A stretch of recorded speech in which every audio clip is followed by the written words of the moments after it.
Sitting by a warm window, watching a harsh, rapidly moving blizzard pile up outside, usually feels incredibly safe.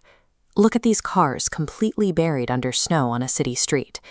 This weather effectively halts normal civilian life, often creating a false sense of security for those hunkered down inside. A calculated predator views these conditions as a tactical toolkit. A typical environmental awareness zone shrinks into a highly restricted storm radius during a blizzard. Heavy winds and dense snow act as acoustic dampeners, erasing footprints and funneling victims directly into predictable, enclosed locations.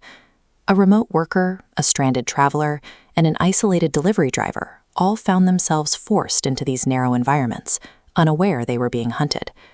Severe winter storms transform a landscape into an unmonitored hunting ground, providing the perfect conditions to lay a trap without detection. This photo of an empty forest road captures the geographic isolation of the delivery driver's route. Deep in these woods, police response times skyrocket and bystanders vanish. This diagram illustrates the lure tactic. The fake snowed-in driveway forced the driver to trace an exposed path into the trees. Without outdoor lighting, spatial awareness disappeared. They moved through the dark, guided only by a smartphone light. The remote worker experienced the cover tactic while safe inside their home. They remained focused on their desk, blinded to the activity in the yard. This photo of a brightly lit home during a storm demonstrates how visibility becomes strictly one way. An outsider can survey every room while remaining hidden. That flickering light outside wasn't a neighbor looking for a pet. It was a predator mapping the home's layout to confirm exactly where the worker was sitting. Phase 1 succeeds because the victim interprets a predator's careful manipulations as simple, unavoidable consequences of the weather. Look at this small building surrounded by a vast, snow-covered landscape. In extreme conditions, survival options are often limited to a single shelter or vehicle.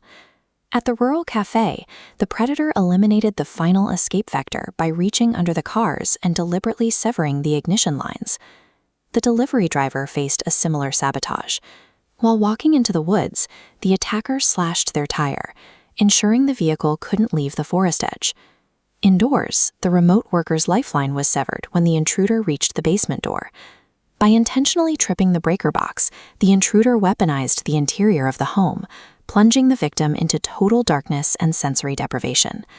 This act of mechanical or electrical sabotage marks the shift from a survival scenario into an active, inescapable ambush.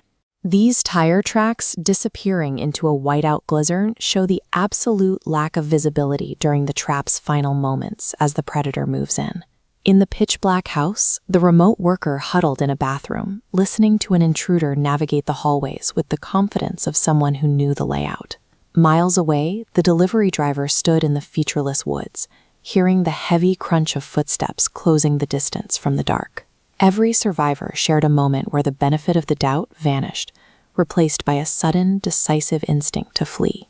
Survival requires a sudden abandonment of social politeness, recognizing human malice instead of blaming the brutal winter weather.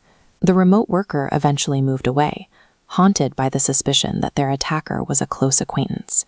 When someone weaponizes nature against you, the environment itself becomes a source of permanent suspicion. As modern lifelines fail during a blizzard, the dropping temperature is often a secondary concern. The real danger lies in the realization that something else is sharing the dark with you.